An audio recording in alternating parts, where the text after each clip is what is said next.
Welcome back to my YouTube channel Bhim mechanical में आप सभी का स्वागत है। तो गाइज स्क्रीन के सामने आप देख पा रहे होंगे जो ये है KTM 125 सीसी की इंजन को डिसमेंटल किया गया है, जो कि हम अभी इस इंजन को रिबिल्ड करने वाले हैं। तो इस इंजन का पूरा फुल इंजन फिटिंग डिटेलिंग आपको इस वीडियो में मिलेगा और KTM RC 125 मॉडल के बारे में।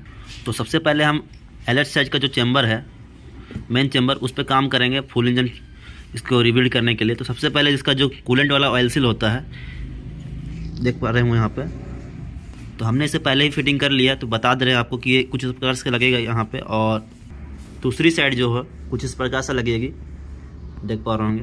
तो पहला काम हम इस साइड के चैम्बर में करेंगे और इसका गियर पिनियन जो होता है वो सेट करेंगे। तो दोस्तों ये है गियर पिनियंस इसके मेन चैम्बर के आउटपुट और इनपुट वाले। एक में आउटपुट ये वाली है और इनपुट ये वाली है, और दोनों साइड की इसके किनारे किनारे वार्सल लगती है। और ये वाला जो पोजीशन है ये बाहर की साइड रहता है, जिसपे स्पॉकेट लगता है। और ये इसके गियर ड्रम है जिसमें गियर सेलेक्ट किए जाते हैं और सिलेक्टर लगते हैं, वो भी मैं बताऊंगा आपको।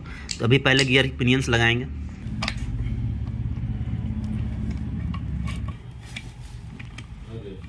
तो अपना गियर सेलेक्टर बिल्कुल अच्छा से लग चुका है, यहाँ पे देख पा रहे होंगे। और इसकी जो इनपुट वाली पोजीशन है उसके ऊपर एक वार्सल लगी हुई है।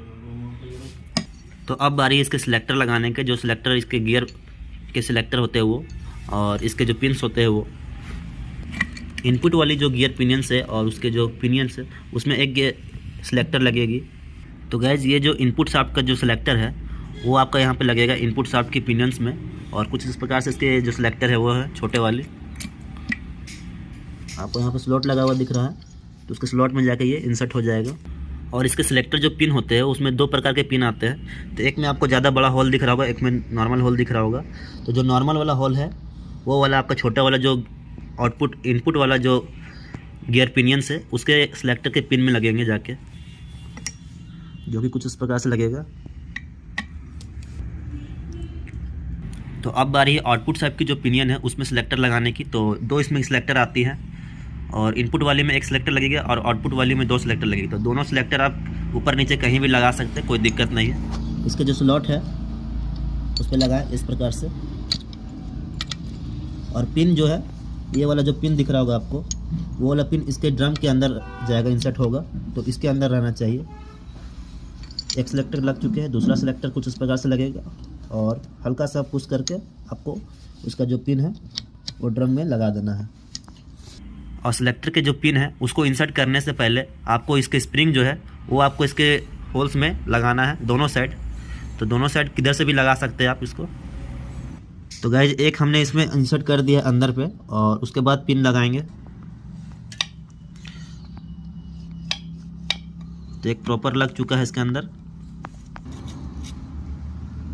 तो गाइज हमारा जो पिनियंस होते हैं मेन चेम्बर के वो लग चुके हैं, और इसको चेक करने का एक तरीका मैं बताता हूँ आपको। अपने को क्लच साइड की जो गियर डॉग होती है वो सिलेक्ट इसमें लगा लेनी है, और कुछ एलेंगी के प्रकार से इस प्रकार से आप गियर को चेक कर सकते हैं। तो देख पा रहे हैं हमारा जो गियर है प्रॉपर वर्क कर रहा है बिल्कुल बढ़िया से। ये आपका न्यूट्रल हो गया, 1 नंबर ये हो गया, ये 2 नंबर हो गया, और ये 3 नंबर, ये 4 नंबर, ये 5 नंबर, और ये 6 नंबर। तो आपका जो गियर है बिल्कुल सही से काम कर रहा है हमारा। तो दोस्तों फिटिंग करने के बाद कुछ इस प्रकार से आप अपना गियर चेक कर सकते हैं, आपका जो चैम्बर है उसे लगाने से पहले। अगर आपका कोई दिक्कत होगा तो बाद में फिर सॉल्यूशन करने के लिए फिर आपको चैम्बर खोलना पड़ेगा, तो इसके पहले आप चेक कर लें। ये मेन चैम्बर की बैलेंसर है, जो कि आपका जो कूलेंट वाला रास्ता है, कूलेंट की ऑयल सील जहाँ पे लगती है वहाँ पे जाके ये इंसर्ट हो जाएगी, और कुछ इस प्रकार से लगेगी। आपको हल्का सा टैप करना है, ये बिल्कुल अच्छे से लग जाएगी। तो बैलेंसर को फिट करने के बाद इसका एक लॉक आता है जिसमें 8 mm का बोल्ट लगेगा, और इसको कुछ इस प्रकार से आपको सेट कर लेना है। तो अपना बैलेंसर सेट ले चुका है। अब बारी है इसके क्रैंक शाफ्ट को लगाने की। तो फ्रेंड्स अपना जो क्रैंक शाफ्ट है वो फिटिंग हो चुका है, और कुछ इस प्रकार से सारे कुछ फिटिंग हो चुके हैं। अब बारी इसका जो चैम्बर है RS साइड का उसको लगाने का। तो चैम्बर को लगाने से पहले हम इसमें पैकिंग डालेंगे और पैकिंग अप्लाई करेंगे इस पर। तो गाइस जो पैकिंग है वो अपना लग चुका है और बिल्कुल बढ़िया से सेट हो चुका है। और इसके जो डावल्स बुल्स है, इसमें 2 डावल्स बुल्स लगेंगे मेन चैम्बर में। तो इसे बढ़िया से सेट कर ले और पैकिंग बिल्कुल ही अच्छा से लगाए ताकि लीकेज की समस्या ना आए। और चेम्बर को फिटिंग करने से पहले इस स्प्रिंग का बिल्कुल ध्यान दें, स्प्रिंग लगा हुआ होना चाहिए जो कि आपका आउटपुट वाला जो सिलेक्टर है उसमें लगता है। तो अब बारी है LH RS साइड की जो चेम्बर है उसे फिट करने का, और बिल्कुल बढ़िया से इसे फिट करेंगे हम। दोनों चेम्बर को अलाइन करके बढ़िया से इसको फिट कर लेंगे। अगर आपको चेम्बर को बैठाने में प्रॉब्लम हो तो आप प्लास्टिक हैमर का उपयोग करें, इसमें लोहा वाला हैमर का इस्तेमाल ना करें, नहीं तो जो चेम्बर है वो डैमेज हो सकती है। तो ये है मेन चेम्बर, इसके जितने बोल्ट 8 mm के। 4 जो है बोल्ट वो लंबे लंबे हैं, थोड़ा इसके मुकाबले में थोड़ा सा बड़ा है। तो ये वाले जो 4 बोल्ट है वो आपका मैग्नेट साइड जाकर लगेगा।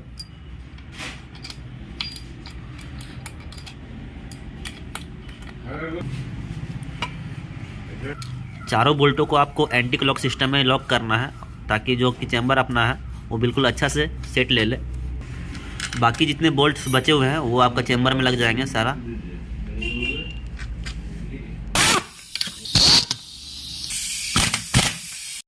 मेन चेम्बर का जो काम होता है वो हमारा कंप्लीट हो चुका है। अब बारी इसमें ब्लॉक पिस्टन लगाने की। तो ब्लॉक पिस्टन लगाने से पहले अपना 2 डबल बूस्ट लगता है, तो डबल बूस्ट को आप लगा लेंगे। उसके बाद आप पैकिंग लगाएंगे, तो पैकिंग को बिल्कुल अच्छा से सेट कर ले। और जब भी आप फुल इंजन का वर्क करते हैं KTM का, तो इस जो जेट को देख पा रहे होंगे आप, इस जेट को हरदम आप साफ़ रखें। इससे क्या होता है कि प्रेशर से ऑयल निकलता है और क्रैंकशाफ्ट को लुब्रिकेंट करता है, तो इसको साफ़ सुथरा रखना ज़रूरी है। इसका जो छेद है वो बिल्कुल साफ़ रहना चाहिए, नहीं तो क्रैंक जो है जाम हो जाने का और सीज हो जाने का डर होता है।